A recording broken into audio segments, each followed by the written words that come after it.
Praise the Lord. परमेश्वर को धन्यवाद देते हैं मेरे अजीजों, उस महान प्रभु ने अपना अनुग्रह हम पर किया है और हमारे घरों में हमको सुरक्षित रखा है। एक बार फिर ये मौका दिया है कि हम आपसे रूबरू होके फेसबुक के माध्यम से, सोशल मीडिया के इस माध्यम से हम प्रभु का धन्यवाद आप लोगों के साथ करने पाए। और हम विशेष रूप से प्रभु को धन्यवाद देते हैं कि उसने हमको ये मौका दिया हमारे जीवन में। बेशक अपने घरों पर हम बैठे हुए हैं, लेकिन फिर भी प्रभु हमें इस माध्यम से ये मौके दे रहा है कि हम अपने पैशन वीक की आराधनाएं बंद नहीं करें और भले ही प्रभु के उस भवन में नहीं, बेशक अपने घरों में सही, लेकिन पैशन वीक में रोज शाम हम लोग परमेश्वर के वचन को सुनेंगे, परमेश्वर का धन्यवाद देंगे। और हमारे वक्ता भाई विंसेंट बेंजामिन जो दिल्ली से हमारे बीच में आने वाले थे, जो नहीं आ सके, जिसका कारण आप सब लोग जानते हैं, लेकिन जैसे मैंने उनसे रिक्वेस्ट किया था कि वो अपने संदेश हमको रिकॉर्ड करके भेजेंगे और हम यहाँ से उसको फेसबुक के द्वारा या सोशल मीडिया के द्वारा, यूट्यूब के द्वारा आप लोगों तक हम पहुँचाएंगे। सो हम प्रभु को धन्यवाद देते हैं। और रोज़ पैशन वीक के दौरान आप भाई विंसेंट बेंजामिन को अपने घरों में बैठे बैठे ही सुनिएगा, लेकिन जो समय प्रभु के लिए है वो समय आप केवल प्रभु को दीजिएगा। प्रभु को हम धन्यवाद देते हैं और उसके पवित्र नाम की महिमा करते हैं मेरे अजीजों। ये समय भी उसके अनुग्रह से हमें मिला है, जबकि हम दुनिया से अलग हैं, केवल अपने परिवार के साथ हैं और हम खुदा की महिमा कर रहे हैं। आज पाम संडे की शाम जो 40 दिन हमने बिताए हैं उसका आखिरी दिन है और अब पैशन वीक शुरू है, लेकिन लॉकडाउन में अभी कुछ और दिन बाकी हैं और अभी 14 तारीख तक हमें सरकारी आदेशों को मानते हुए अपने घरों में रहना है। लेकिन खुदा की महिमा हो कि हम उसकी स्तुति, उसकी तारीफ अपने घरों में ही कर रहे हैं। सो आइए मेरे साथ मिलकर उसकी स्तुति कीजिए और मेरे साथ इस गीत को गाइए, हम उसकी महिमा करें। करते हैं तेरी हम स्तुति हृदय की गहराइयों से, करते हैं तेरी हम स्तुति हृदय की गहराइयों से। यीशु तू ही है हमारा प्रभु, यीशु तू ही है हमारा प्रभु। महिमा हो तेरी,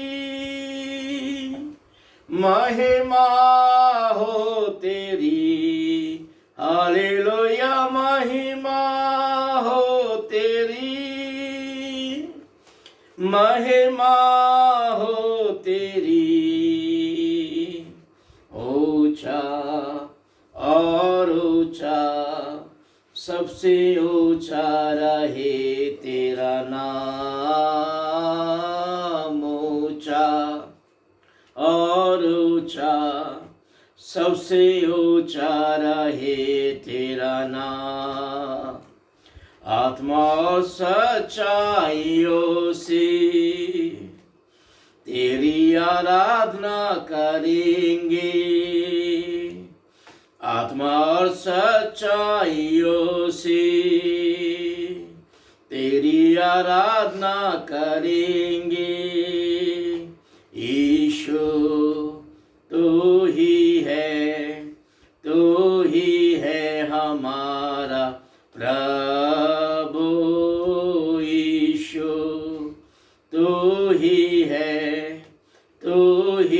है हमारा प्रभु। महिमा हो तेरी,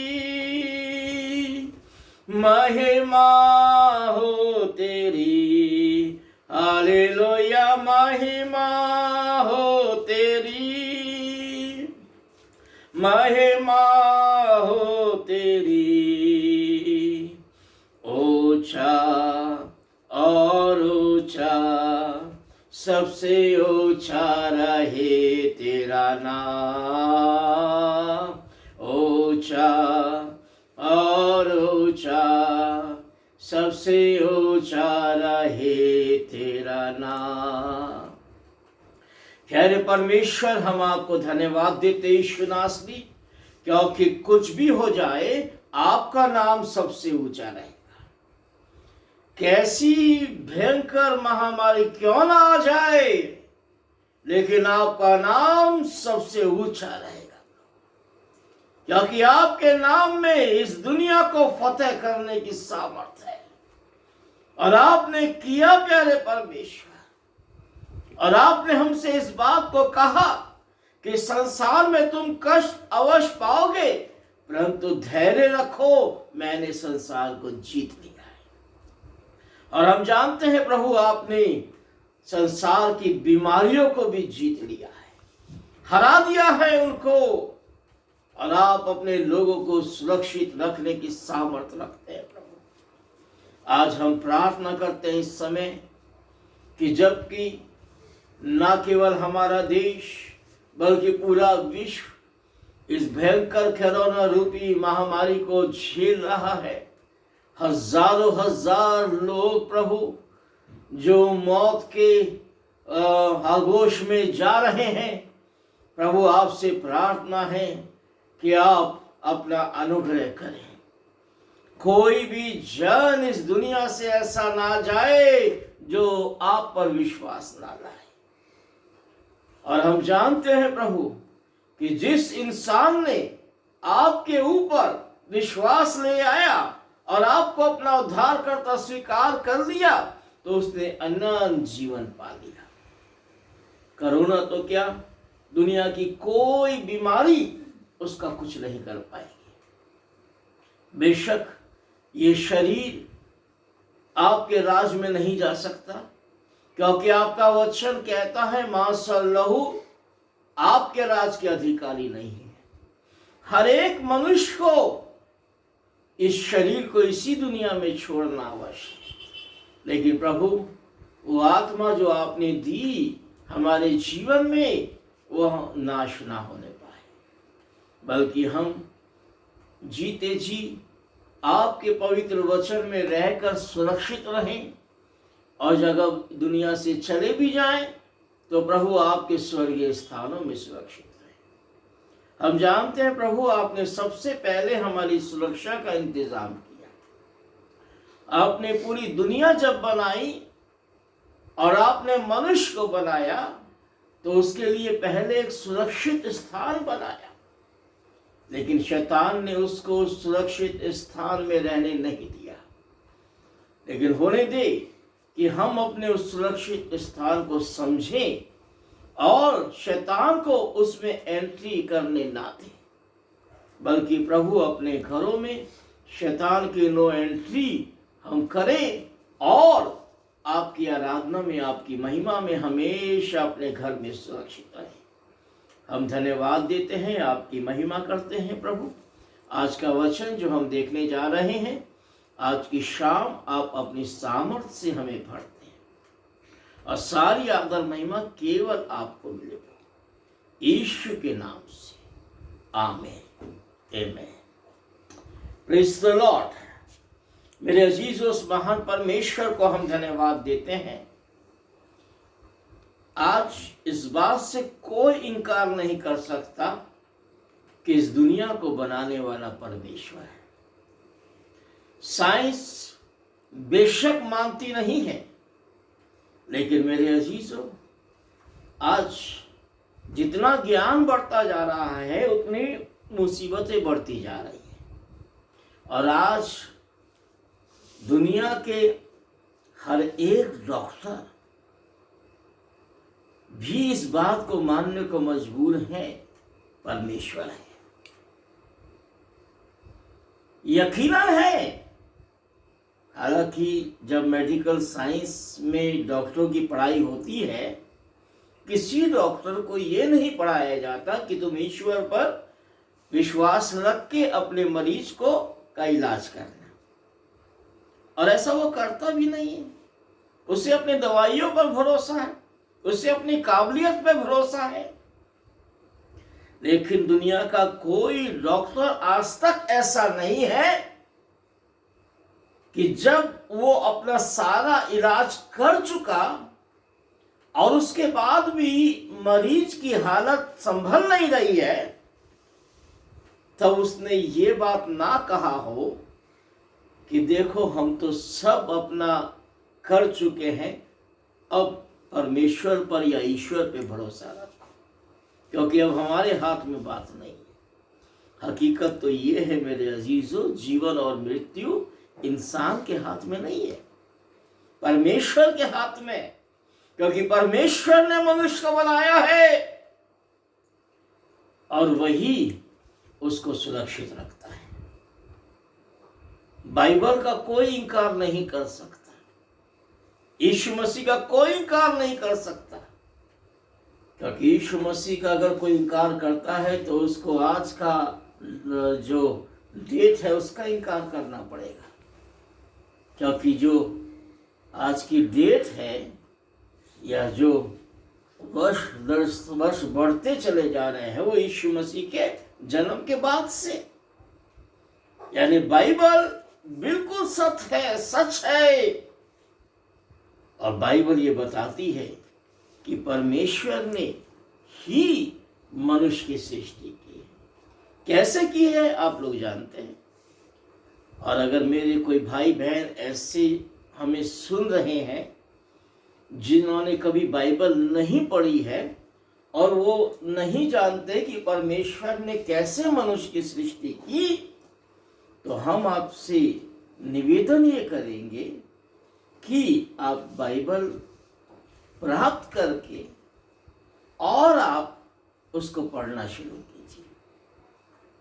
हम केवल आपको जो सच्चाई है उसको जानने के लिए बोल रहे हैं। और देखिए परमेश्वर ने कैसी सृष्टि बनाई। बाइबल में उत्पत्ति नामक पुस्तक है सबसे पहले, और वचन ये बताता है कि परमेश्वर ने आदि में आकाश और पृथ्वी की रचना की, और पृथ्वी बेढौल और सुनसान पड़ी थी। अब ये तो एक लंबा विषय है इसके ऊपर बात करने के लिए, लेकिन परमेश्वर ने उस बेडौल और सुनसान पृथ्वी जो जल में डूबी हुई थी उसको 6 दिन के अंदर परमेश्वर ने एक स्वरूप दे डाला। प्रतिदिन 6 दिन में परमेश्वर ने सृष्टि को एक नया रूप देता चला गया। सबसे पहले उसने मनुष्य को नहीं बनाया, क्योंकि अगर मनुष्य को सबसे पहले बनाता तो मनुष्य कहां रहता। इसलिए पहले मनुष्य को रहने के लिए स्थान बनाया, ये पृथ्वी बनाई, ये जगह बनाई। हर दिन जो अपनी सृष्टि को बनाता कहता अच्छा है, अच्छा है। और छठे दिन जबकि पृथ्वी का बनाना लगभग पूरा हो गया तब उसने मनुष्य को बनाया। और बाइबल ये बताती है कि उसने मनुष्य को भूमि की मट्टी से रचा और उसके नथनों में जो जीवन का श्वास परमेश्वर में था वो श्वास उसने उस पुतले में डाल दिया और वो जीवित प्राणी बन गया। मेरे अजीजों, परमेश्वर ने भी मनुष्य को जो स्थान रहने को दिया बहुत सुरक्षित है। आज हम लॉकडाउन में अपने घर में, देखिए अब दुनिया में कहीं घूम के चले आइए, लेकिन सुकून आपको अपने घर में मिलता है, चाहे वो कैसा भी क्यों ना हो। इसको मैंने भी अपने जीवन में महसूस किया है।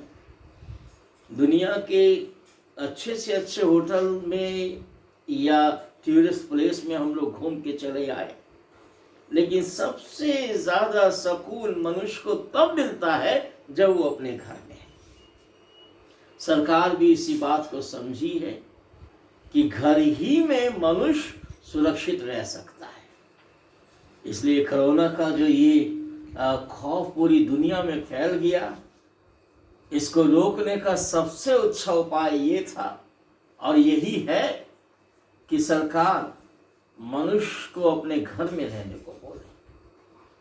आज उस लॉकडाउन की अहमियत हम लोग समझते हैं। बेशक कुछ लोग हैं जो सरकार का साथ नहीं दे रहे हैं इसमें, और उनकी वजह से कोरोना रूपी ये बीमारी और फैलती जा रही है। लेकिन मेरे अजीजों, मनुष्य जैसा सरकार ने बोला है कि इस दिन अगर अपने घर में रहेगा तो हम इसकी बीमारी के ऊपर बहुत हद तक काबू पा लेंगे। इसलिए अवश्य है कि हम घर में रहें। आज हम इसी विषय को लेके देखने जा रहे हैं कि परमेश्वर भी ये चाहता है कि मनुष्य घर में रहे। सबसे पहला घर परमेश्वर ने जो दिया था, उसमें आदम को उसने रखा, हवा को उसने रखा। उसने भी यही चाहा घर में रहे और सुरक्षित रहे। तो घर यकीनन हमारे जीवन में हमारे लिए सबसे ज्यादा सुरक्षित स्थान है। इसलिए सरकार कह रही है घर में रहिए, सुरक्षित रहिए। आज हम यही देखने जा रहे हैं, दुनिया का सबसे पहला घर, सबसे सुरक्षित जगह। लेकिन अगर हम खुदा की आज्ञा को नहीं मानेंगे तो वो जगह भी हमारे लिए सुरक्षित नहीं है। वो जगह तब तक सुरक्षित है जब तक आज्ञा को माने, जब तक परमेश्वर के साथ रहे। और बाइबल ये बताती है कि जब उसने मनुष्य को रचा तो उत्पत्ति उसका 2 अध्याय और उसके 8वें पद में लिखा है कि यहोवा ने पूर्व की ओर अदन में एक वाटिका लगाई और वहां आदम को, जिसे उसने रचा था, रख दिया।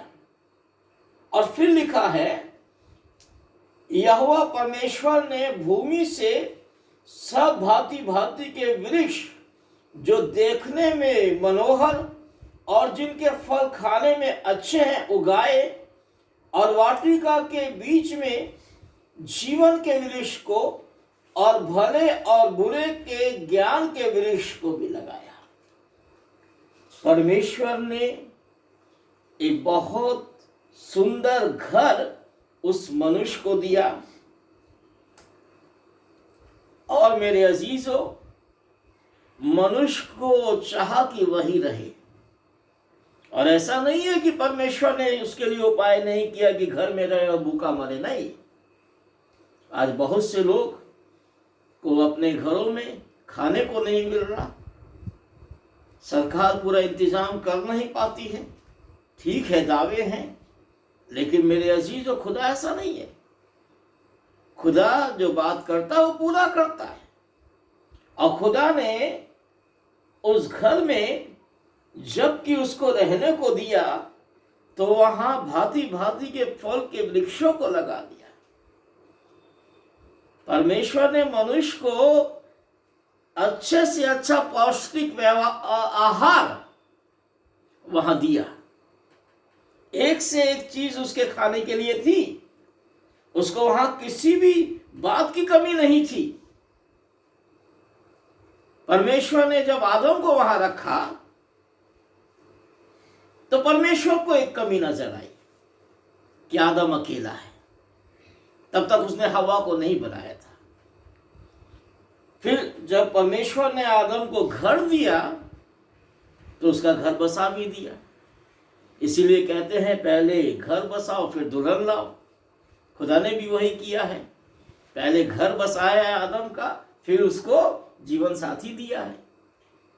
इसलिए ये फार्मूला तो अपने जीवन में हर किसी को मानना है। पहले घर बनाओ, पहले अपने को अच्छे से करो, फिर जो है अपना घर बसाओ।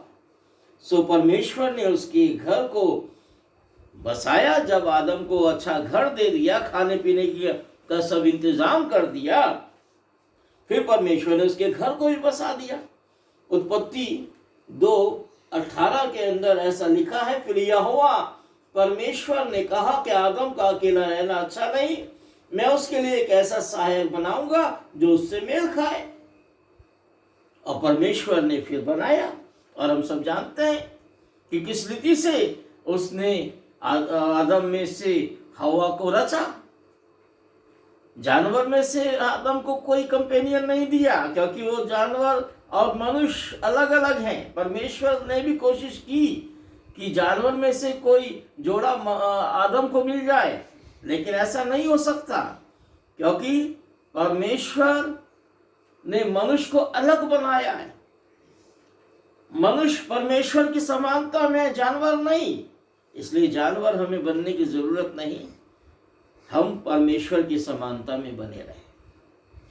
और जब उसने आदम की पसली से उस स्त्री को बनाया, दुनिया का कोई वैज्ञानिक इस बात का आज तक खुलासा ना कर सका है, ना कर सकेगा कि नर में एक पसली कम है और मादा यानी स्त्री में एक पसली ज्यादा है।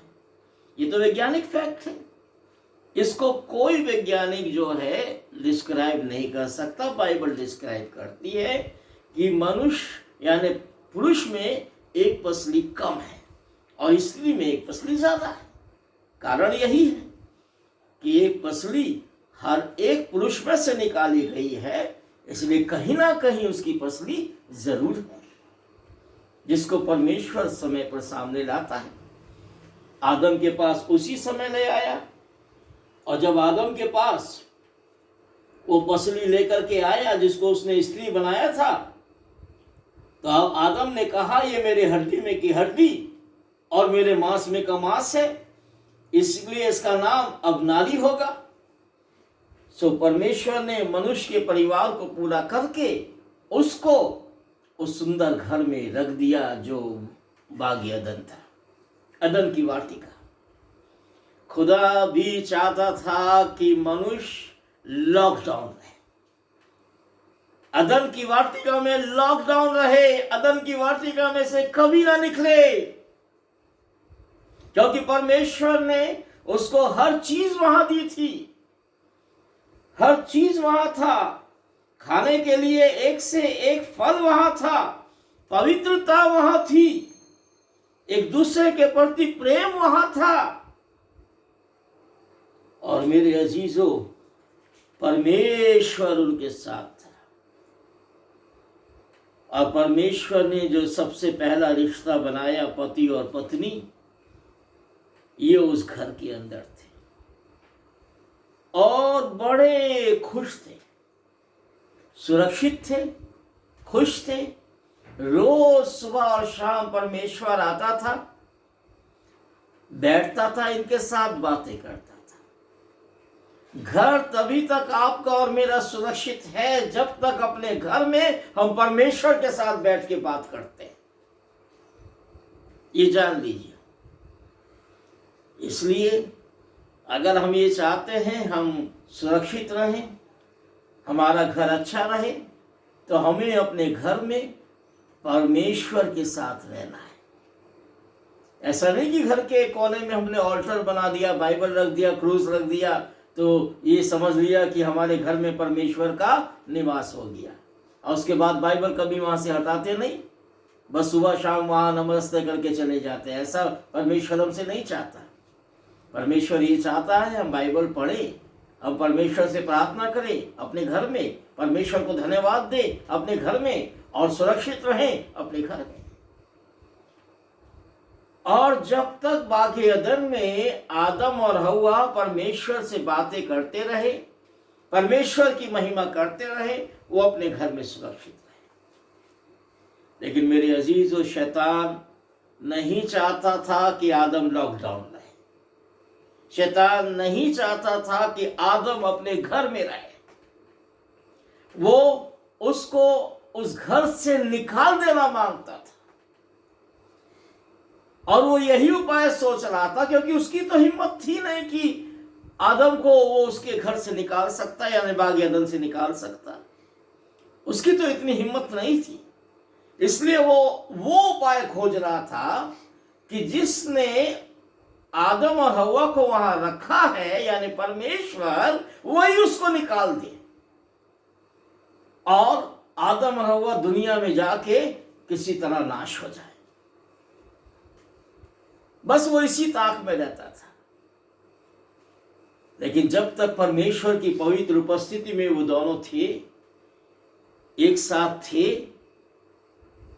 शैतान कुछ नहीं कर सका। लेकिन हम नहीं जानते ऐसे कैसे हो गया। लेकिन जब एक दिन शैतान दोनों को, यानी आदम और हव्वा को अलग करने में सफल हुआ, आदम कहीं दूसरी जगह, हव्वा कहीं दूसरी जगह, तो शैतान की एंट्री उस घर में हो गई।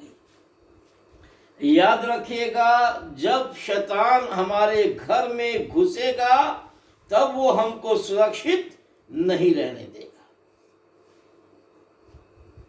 शैतान जब उस घर में, बाग अदन में घुस गया, उसके बाद फिर वहां पवित्रता भी नहीं रही, वहां सुरक्षा भी नहीं। उसने हवा को पकड़ा, हवा से बातें करने लगा। हवा इस बात को समझ नहीं पाई, वो भी उससे बातें करने लगी। मेरे अजीजों, अपने ही घर में अगर हम शैतान को मौका देंगे तो शैतान हमारे घर को तबाह कर देगा। अवसर को बहुमूल्य जानो और सावधान रहो, और शैतान को मौका मत दो। अब वक्त आ गया है कि हम अपने घरों में ध्यान रखें और शैतान को घुसने ना दें। खुदा का वचन हमारे घर में भरपूरी से रहे। घर का एक एक जन अगर खुदा के वचन को पूरा करेगा तो शैतान घर में नहीं घुसेगा। शैतान उतनी हिम्मत नहीं कर सकता कि वो खुदा के वचन को हटा करके हमको नाश करे। हाँ, जब हम ही उसका साथ दे देते हैं तब परमेश्वर भी फिर कुछ नहीं करता। और हव्वा शैतान से जब बातें करने लगी, उसको करना नहीं चाहिए था, करने लगी तो फंसने लगी। अगर शैतान को मौका दोगे कि वो थोड़ा भी आपके जीवन के अंदर आ जाए, तो वो थोड़ा नहीं आएगा, वो उंगली पकड़ के पोंछा पकड़ेगा और फिर उठा के पटक देगा। वो ऐसा ही करता है। और हव्वा को उसने इस घेरे में ले लिया। अब उसको हम डिटेल में नहीं देखेंगे क्योंकि उतना समय नहीं है, कि जब उसने हव्वा को अपने घेरे में ले लिया और हव्वा से पूछ बैठा कि परमेश्वर ने तुमको इस वाटिका के फल को खाने से मना किया है। अरे, परमेश्वर ने तो सब फल खाने को कहा था, बस एक फल जो भले और बुरे का ज्ञान का फल है उसको मना किया था। तो हव्वा उसको बोली कि नहीं, हम वाटिका के सारे फल खा सकते हैं, लेकिन केवल एक फल, एक वृक्ष को परमेश्वर ने कहा है ना उसको खाना ना छूना। अब जो खुदा ने ना ही बोला था वो भी उसने बोल दिया। छूने के लिए परमेश्वर ने मना नहीं किया था, खाने के लिए मना किया था। शैतान समझ गया कि अब ये मेरे चाल में फंस गई, इसने झूठ बोल दिया, यानी इस पर मेरा असर हो गया। घर के अंदर जो खुदा नहीं कहता वो हम कहने लगे, खुदा के वचन से अलग, तो शैतान समझ जाता है कि वो घर उसके दायरे में आ गया और फिर वो नाश करने में कसर नहीं छोड़ता। इसलिए मेरे अजीजों, अपने घरों में हम इस बात में सावधान रहें कि जो खुदा कहता है वही हम कहें। खुदा के वचन में अपने से कुछ जोड़ना या घटाना एक महापाप है। इसके लिए प्रभु यीशु मसीह ने भी हमको मना किया कि हम ना तो बिंदु ना मात्रा खुदा के वचन में ना बढ़ाएं ना घटाएं। जो वो कहता है केवल वही बोले, वही करे। तो समझ गया था। तो उसने कहा नहीं। जब हव्वा उसको बोलती है कि परमेश्वर ने ये कहा है कि जिस दिन तुम उसका फल खाओगे उसी दिन अवश्य मर जाओगे, तो दूसरा वो सीधा उससे यही कहता है शैतान कि तुम नहीं मरोगे, बल्कि परमेश्वर आप जानता है कि जिस दिन तुम उस फल को खाओगे उस दिन तुम परमेश्वर के तुल्य हो जाओगे। अब या तो खुदा पे विश्वास करो जिसने पहले ही हमको अपने तुल्य बनाया है, अपनी समानता में बनाया है, या शैतान पे विश्वास करो। और हव्वा ने इस बात को समझा नहीं। उसने शैतान की बात पे विश्वास कर लिया, फल तोड़ा और खा लिया। साथ ही साथ अपने पति को भी दे दिया। पति कहीं गया होगा, आ गया तो उस फल को उसको भी दे दिया। उसने भी नहीं पूछा कि कहां से लाई है, वो भी खा लिया। घर जहां परमेश्वर का वचन पूरा होना चाहिए, परमेश्वर का वचन टूट गया। परमेश्वर के वचन की अवहेलना हो गई। अब उस घर में फिर परमेश्वर की उपस्थिति वैसी अब दोबारा नहीं रहेगी जो पहले थी। जब इन लोगों ने उस फल को खाया और महसूस किया कि ये नंगे हैं, तो अपने आप को छिपा लिया। हालांकि खुदा फिर भी चाहता था कि मनुष्य को घर से बाहर ना निकाले, उस घर में ही वो लोग रहें। और वो मनुष्य के पास आया, मनुष्य को पूछने लगा तू कहां है, लेकिन मनुष्य उसके सामने नहीं आ रहा है,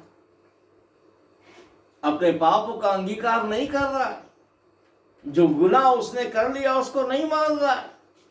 अरे परमेश्वर को इसकी लोकेशन थोड़ी पूछ रहा है, परमेश्वर को मालूम है कि वो कहां छिपा है। लेकिन परमेश्वर जो बार बार उसको पुकार है कि तू कहां है, यानी इसका मतलब है कि परमेश्वर उसको मौका दे रहा है कि देख मैं जान गया हूं कि तूने क्या किया है, अब बस मेरे पास आ, क्षमा मांग और घर में सुरक्षित रहे। मैं तुझे यहां से निकालना नहीं चाहता।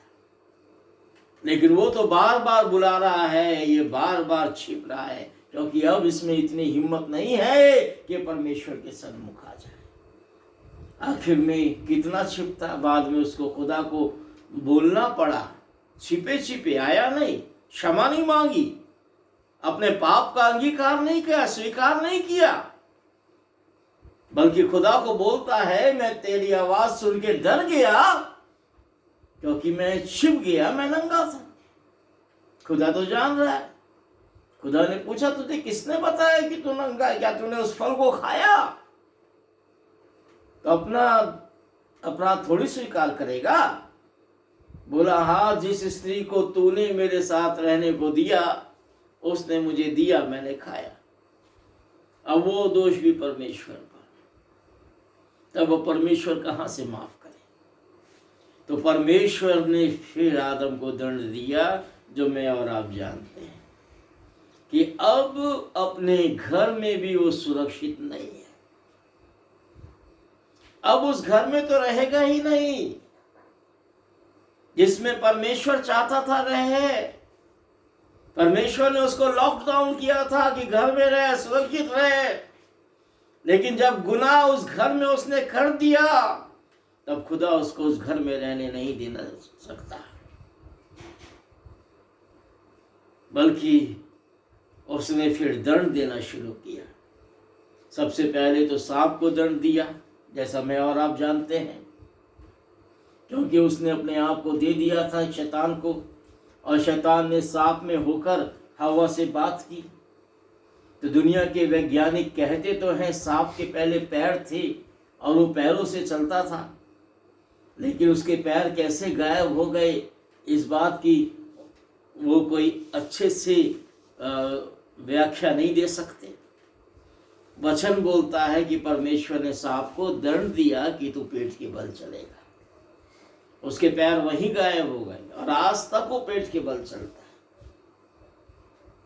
और फिर स्त्री को दंड दिया कि तेरी लालसा तेरे पति की ओर होगी और वो तुझ पे प्रभुता करेगा और तू पीड़ित होकर बच्चे को पैदा करेगी। और फिर पुरुष को दंड दिया कि अभी तक जो बड़े आराम से तू खा लेता था, अभी तक कोई मेहनत तेरे को नहीं करनी पड़ती थी, अब तो अपने माथे के पसीने को जब तक भूमि में नहीं बहाएगा तो तेरे को खाना नहीं दिया जाएगा, तब तक तू खा नहीं पाएगा और अपने मेहनत की कमाई तो पूरी नहीं खाएगा। और अब सुन, तो इस घर में रह भी नहीं पाएगा। तब परमेश्वर ने अदन की वाटिका से इन लोगों को निकाल दिया। उस सुरक्षित स्थान से ये लोग निकल गए, इसलिए कि गुनाह किया, पाप किया। लेकिन फिर भी मेरे अजीजों, प्रभु यीशु मसीह के रूप में इस दुनिया में आके उसने हम पर अनुग्रह किया। प्रभु हमारे घरों में आया, इस दुनिया में आया कि शैतान का नाश करे। और अब जो पैशन वीक हम लोग मनाने जा रहे हैं, प्रति संध्या हम इस बात को देखेंगे कि किस रीति से पापों का वो दंड जो मनुष्य ने किया और अपने घर को उसको खोना पड़ा, प्रभु ने उसको वापस इस दुनिया में आया, उस दंड को उसने अपने ऊपर लिया और अपने पवित्र लहू से उसने आज हमारे घरों को साफ किया। कि जिस रीति से बागे अदन के अंदर परमेश्वर की पवित्रता थी, वैसे ही हमारे घर में परमेश्वर की पवित्रता हो। बागे अदन से निकाला गया आदम, उसके बाद कभी फिर वो उसमें नहीं घुस सका। वो वाटिका अब है भी नहीं और वचन के अनुसार वो आसमान पर उठा ली गई है। लेकिन हाँ, प्रभु यीशु मसीह एक ऐसी वाटिका में हमारे लिए लहू बहाया जो आज भी इस पृथ्वी पर है। और वो वाटिका है बागे गतसमनी। हमने भी उसको देखा है। बागे गतसमनी में प्रभु ने मौका दिया है, हम गए हैं। उस बागे गतसमनी में परमेश्वर जो प्रभु यीशु मसीह के रूप में इस दुनिया में आया, वो परमेश्वर से मिलने गया, पिता पुत्र से मिलने आया और पुत्र का मिलाप हुआ उस पिता से, और पवित्र आत्मा में होके उन लोग बात करने लगे। प्रभु यीशु मसीह ये नहीं चाहते थे कि वो हमारे बदले अपने प्राणों को ना दे, बल्कि उसी के लिए आए थे। उसी के लिए आए थे कि वो जो पाप आदम के द्वारा हुआ, सारी मनुष्य जाति में फैल गया, उस पाप को वो क्रूस पर नाश करे और शैतान का नाश करे। लेकिन शैतान ये नहीं चाहता था कि प्रभु यीशु मसीह क्रूस पर चढ़े, इसलिए वो बागे गतसमनी में ही प्रभु यीशु मसीह को खत्म कर देना मांगता था।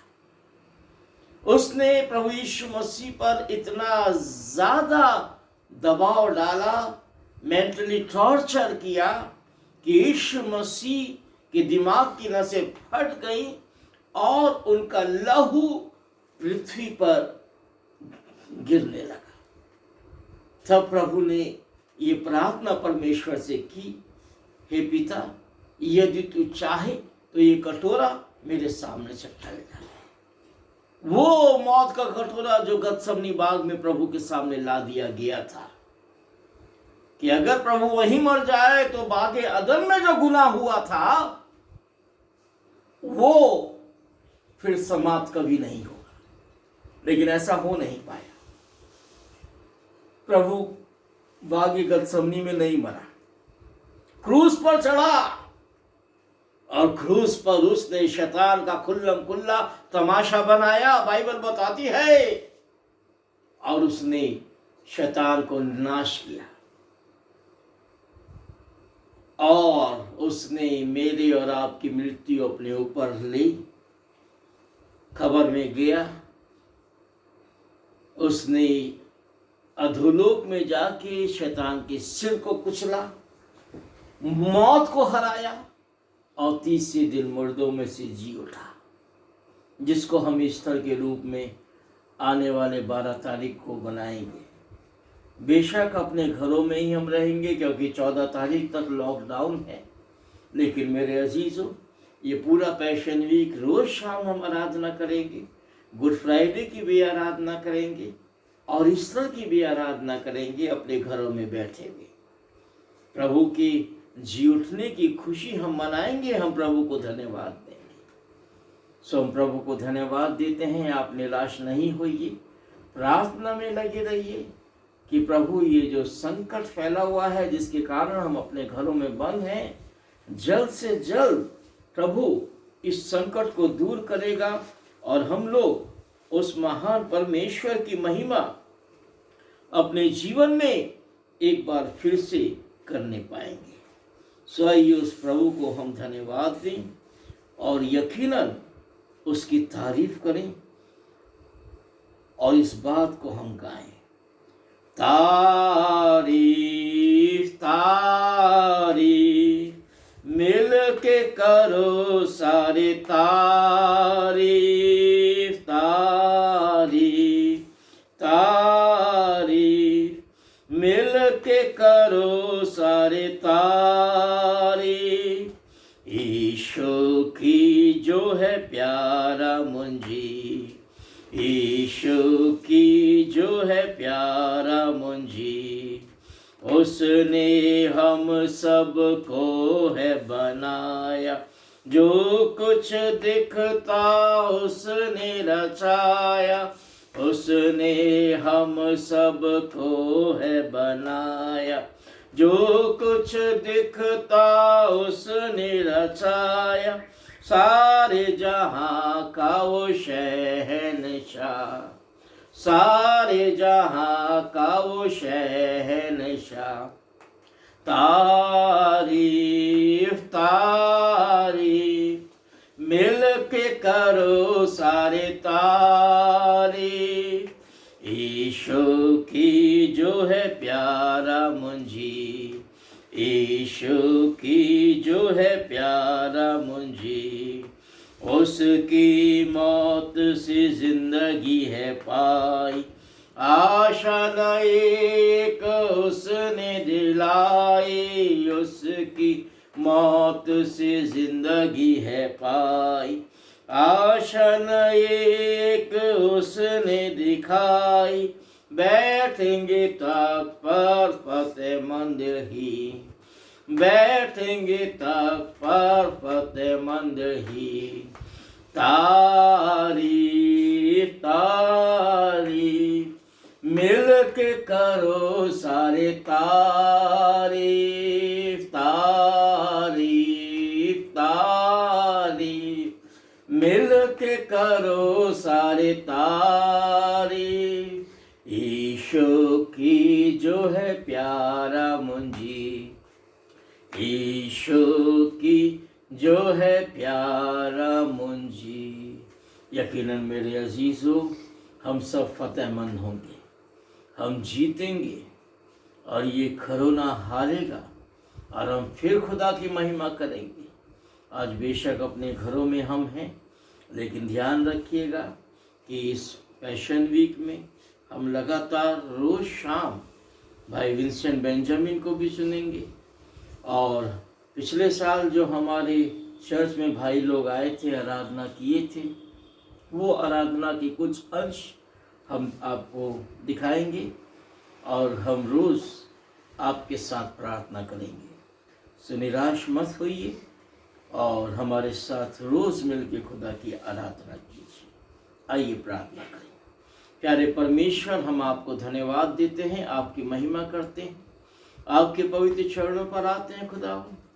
बेशक आज ये 40 दिन जिनको हमने अपने जीवन में मनाया, लेकिन इस बार प्रभु प्रतिदिन हम आपकी आराधना पूरी नहीं कर पाए।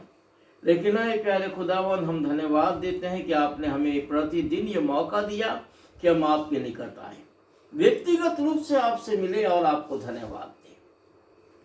और जबकि प्रभु आज ये 40वां का अंतिम दिन है, कल पैशन वीक जो शुरू है, प्रभु अब प्रति शाम हमें मौका दे कि हम आराधना करें, आपकी महिमा करें।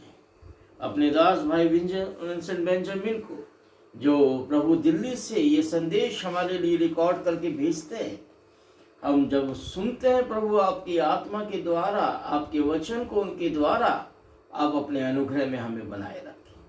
हमारी पूरी कलीसिया के साथ हो, एक एक को आशीष दें, सबको संभाल के रखें उनके घरों में, और फिर अपने घर में हमें मिलने का और आराधना करने का मौका दें। सारी आदर महिमा आपको मिले, यीशु के नाम से, आमीन। ये हमारे पिता, तू जो स्वर्ग में है, तेरा नाम पवित्र माना जाए, तेरा राज आए, तेरी मर्जी जैसे आसमान में पूरी होती है, जमीन पर भी हो। हमारी रोज की रोटी आज हमें दे, जिस तरह कसूरों को माफ़ करते तो भी हमारे कसूर हमें माफ़ कर, हमें आजमाइश में डाल, बल्कि बुराई से बचा, क्योंकि बादशाह, कुदरत और जलाल हमेशा तेरे। आमीन। हमारे परमेश्वर पिता का प्रेम, प्रभु यीशु मसीह का अनुग्रह, पवित्र आत्मा की संगति और सहभागिता अब से लेकर हमेशा तक प्रत्येक विश्वासी के साथ, हम सबों के साथ, पूरी कलीसिया के साथ, हमारे देश के साथ, पूरे विश्व के साथ हमेशा हमेशा होती रहे। आमीन। Praise the Lord. जय मसीह।